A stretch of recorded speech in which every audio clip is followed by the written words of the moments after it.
¿Te imaginas la escena?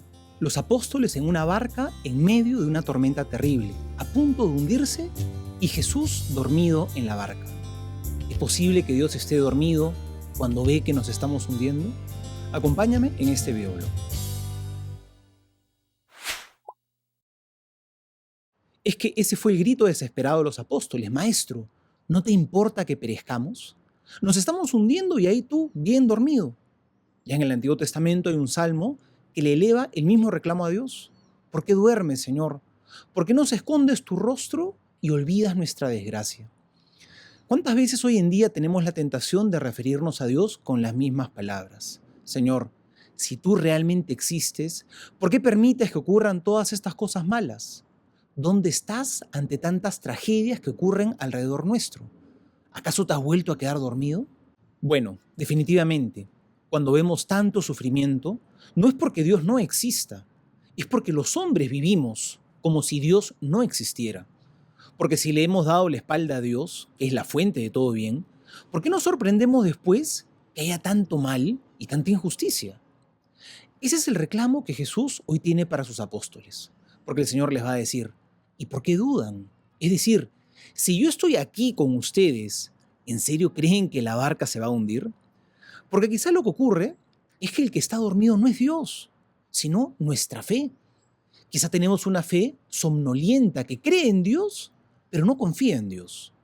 Hoy Jesús nos invita a revisar cómo está nuestra fe. Pero una fe entendida no solo como conocimientos doctrinales, sino como confianza en Dios. Fe no solo como creer en Dios, sino como creerle a Dios. ¿Cómo está tu fe? ¿Despierta o medio dormida? Quizá para dar ese salto de fe en nuestra vida, nos hace falta dar un giro copernicano. Copérnico fue este sacerdote católico que fue de los primeros en plantear científicamente que no era el Sol el que giraba alrededor de la Tierra, sino que era la Tierra la que giraba alrededor del Sol.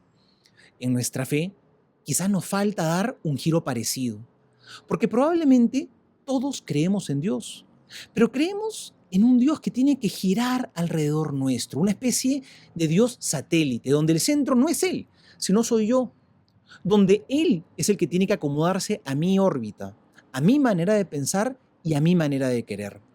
Y lo pongo como un satélite porque en el fondo no confío mucho en Él, más confianza tengo en mí mismo. Entonces lo dejo a un lado y me pongo a mí en el centro. El problema es que así, cuando vengan las tempestades, claro que me voy a sentir débil y con miedo. ¿Saben, amigos? Tenemos que dar el giro a entender que somos nosotros los que tenemos que girar alrededor de Dios. Él tiene que ser nuestro epicentro, tenemos que entrar en su órbita. Porque esto puede ser engañoso, ya que en los dos casos uno podría decir: yo creo en Dios. Claro, pero en un caso es un Dios satélite y en el otro es un Dios que es el centro. ¿Cuál de los dos eres tú? ¿Tu fe es lo suficientemente grande como para atreverse a ponerlo a Él en el centro? ¿Para hacer las cosas no a tu manera, sino a la suya? ¿Para no solamente creer en Él, sino sobre todo para creerle a Él? ¿Saben? Escuché una historia de un avión pequeño que estaba por llegar a su destino, pero justo en el camino los agarró una turbulencia espantosa. El avión se agitaba con mucha fuerza en varias direcciones. La gente empezó a gritar desesperada. Pero llamó la atención un niño que estaba sentado ahí, tranquilo, sin hacer mayores aspavientos. Finalmente, y con mucha dificultad, el avión logró aterrizar a salvo. Y una persona se acercó al niño y le dijo: oye, déjame felicitarte, de verdad, qué valiente que eres, qué sereno que estuviste cuando todos se morían de miedo. Y el niño respondió con sencillez: oiga, le cuento algo, lo que pasa es que el piloto es mi papá. Queridos amigos, ojalá podamos tener esa misma fe, es decir, esa misma confianza. Jesús está en nuestra barca y lo que tiene que despertarse es nuestra fe. No solo creamos en Dios, sino que confiemos en Él. Y así nuestra barca podrá cruzar océanos inmensos.